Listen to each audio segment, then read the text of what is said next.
Hello and welcome to another episode of What's Growing. So today is the 12th of July and it's about 30 degrees Celsius but feels more like 39 to 40 because it's quite hot and humid. We just had rains which lasted the whole night, and it's getting a bit cloudy again, and whenever there's a breeze it's quite nice, but otherwise it's a bit humid. So come, let's take a walk. As we walk towards this end of our farm, we have sugarcane growing here on our left. We grow a very small patch of sugarcane every year just because it does take up a lot of water, and we want to minimize that. So we grow this small patch, which might be about 1/8 of an acre, and we get around 100 kilos of jaggery and jaggery powder every year for our consumption. But this year, unfortunately, during the time of sowing the sugarcane, we were in lockdown, and as a result we couldn't really get new seed to plant. This plant is already 2 seasons old, so what we have now is really what is left over from the previous crops, but we couldn't do any fresh planting here. So maybe 50-60 kilos is what we'll get, and that should be enough for us. So where I'm going to take you today is actually a bunch of raised beds which we built some time back, and we like to call them the nesting boxes because that's really the shape and that's how they look. We've actually got corn and Urad Dal growing in these beds. I ideally would not have wanted to plant corn here because it becomes quite big and unwieldy, and also the roots are so strong and so big that they do tend to disrupt the bed a little bit. So ideally these grasses like corn, maize and others, I would plant them in the field and not in the beds. But you know, we did it, so we did it. So let's take a look at what's happening here. We have corn which is growing nice and big. Looks like somebody's wig really. And we've been picking these out every day to boil and eat, and they're absolutely delicious. But we also have some Urad Dal which is growing in the feet of this corn, and that makes for a good combination. So you can see the urad plant here, but let me show you some which have pods on them. Come.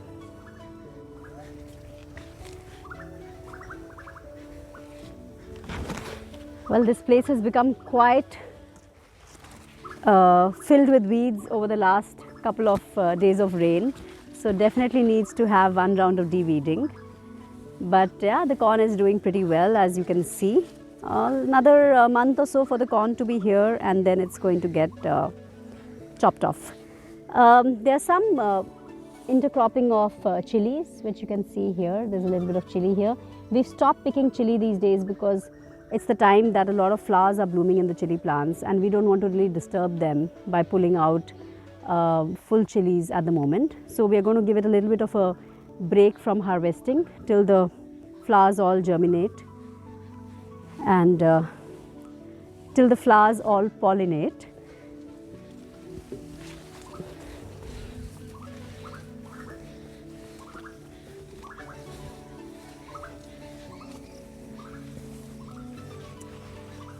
Okay, so here we can see some of the black gram again, and you can see some of the pods starting to form on them. It's flowering here as well.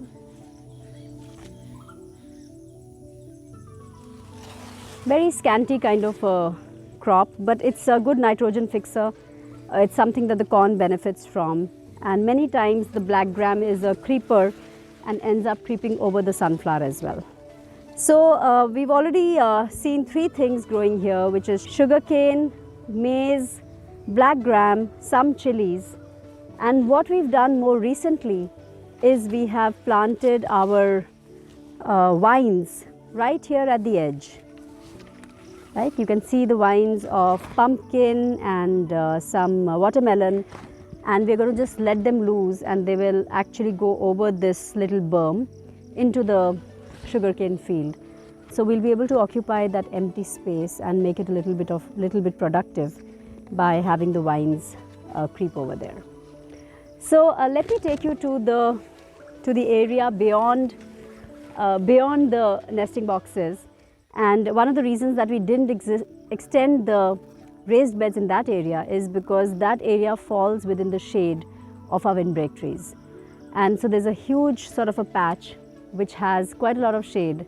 So we weren't sure that we'd be able to actually plant vegetables and some of the other crops there.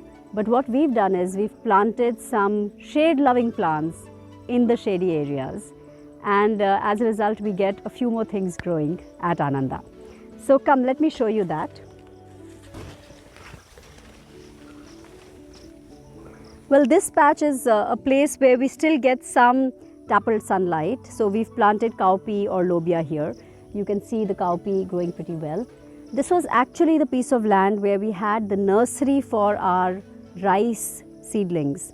And so the minute we removed the seedlings for transplanting, we immediately planted lobia here. So, you know, it really reduces the amount of work that one needs to do if you immediately plant something in a bed that you are vacating. So that is my policy. And yeah, what do we have here? We have an interesting visitor who has eaten our corn and left. So this is a corn which has been eaten by a monkey. You can see, oh, they seem to have had a party here, not just one, but quite a few. So you can see all the corn that's lying here, eaten by a monkey. We are just grateful that they've finished the corn and not wasted any. So we don't mind them eating the corn, but they should not waste it. And yeah, they've pulled it out pretty neatly and had a nice party here. So good for them. Okay, let's move on into the shaded parts of this piece of land. You can see that we've planted some soya here, which is also beginning to grow pretty big. This is soya bean. You can see it's already doing well. And then we go on further to see colocasia, also known as arbi. This is some of it had sprouted much earlier because of our watering. So you can see that they've become pretty big. But the rest of it is more dependent on rain. And though they are still small, but in another week or so, you will see this entire patch really becoming quite big. Wow, I can spot some more corn lying there. Clearly Bhu is also checking out the smell of the monkeys as they have come here and had a party. Okay, so this is all colocasia. You will see some random corn growing in the middle, which is more of a stray seed which has probably got flung here and there while sowing it here in the beds. And finally in this corner, we've planted our ginger. If you look down here on the berm, you will see ginger sprouting in one line. We've actually mounded it up a little bit recently to give it a little bit more fluffy soil to come out of. And you can see the heavy mulch on this garden. So we like to mulch everything. Sometimes we manage to do it heavily, sometimes we don't. But this is really a patch where we planted ginger, and ginger needs a lot of nitrogen and green manure. So when we were cutting out our sunflowers, we took the sunflower stalks and leaves and really dumped them onto the ginger. So this is how you can actually use nutrients from one part of your garden and put it in the other. And then the ginger has benefited from the remains of the sunflower crop.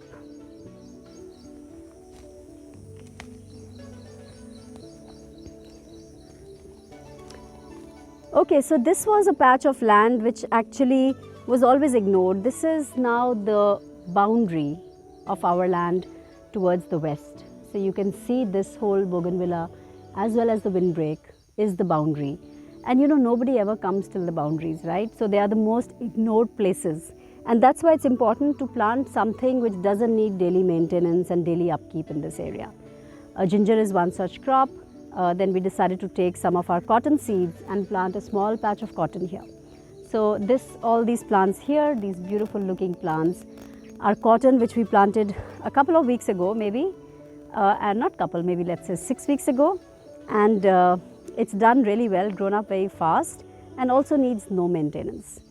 I've also put some pigeon pea or arhar on the boundary because again this tends to form a shrub and it will grow up into a fairly large perennial bush. Needs very little maintenance, is quite tough and rugged, and it will pretty much do well here in this corner. And interspersed with the cotton is sunflower. So you will see some of the sunflower, and of course lots of weeds have emerged ever since the rains have started. But the beauty of mulching your soil is that you can just pull out the weeds without have too much effort because the soil is always so moist. And in fact, just look at the soil. Yeah, nice moist soil. I'm trying to see if I can find you a earthworm here, but no, they are being shy at the moment.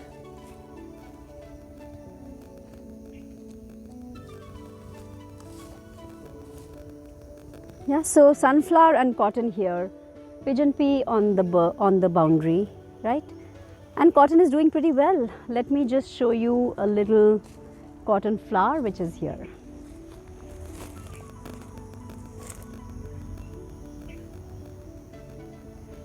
So soon we are going to have balls of cotton here. And like I always like to do, I like to make banana or papaya circles in every piece of land that we work in, because it acts as my local dustbin, and we can put all the, all the stuff that comes out when we are cleaning our beds and store them here to be pulled out at a later date and used as compost. So what we've done here is we've planted bananas. You'll be able to see them. There are 1, 2, 3, 4, 5 banana circles. We've planted about 5 bananas around each one of them. For bananas, you should always try to limit the number of plants to about 5 in a circle, so that everybody gets enough nutrition and water. If we get too many plants, we tend to transplant them out. So why did we plant bananas here and not papayas? Because again, bananas are much more easier to look after. We don't have to check on them every day. It's too far out this area for us to look at it every day. So bananas will do much better. And of course, now that we know monkeys are coming and checking out this area, we'll have to be careful about our banana crop from here. But it's a great place to put that, and you'll see a lot of our biomass which has been collected from our cleanings and from our prunings have been parked here, and it will happily decompose during the rains to give the appropriate nutrition to the bananas. So from here I'm going to enter back into our nesting box garden and walk you out of here.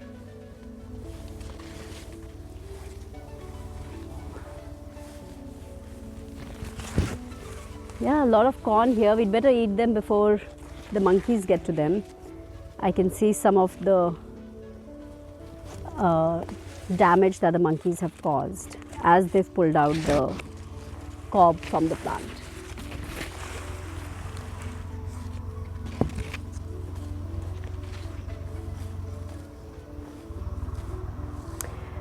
Yeah, so that's it on our short walk today. Just as a recap, let me remind you what all you've seen growing here. We started off with the sugar cane.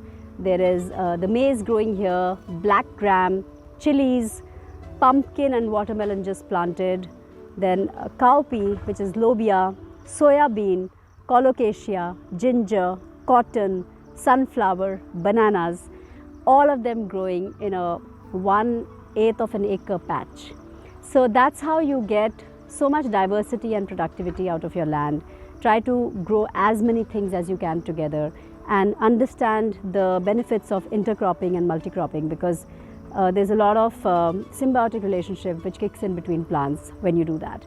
Also, make use of your shady spaces. Don't write them off. In fact, plant stuff there which enjoys the shade, like ginger, turmeric and colocasia. So that's it from me today. I hope you enjoyed this little walk, and stay connected, stay tuned, and remember, if you look after the planet will look after you.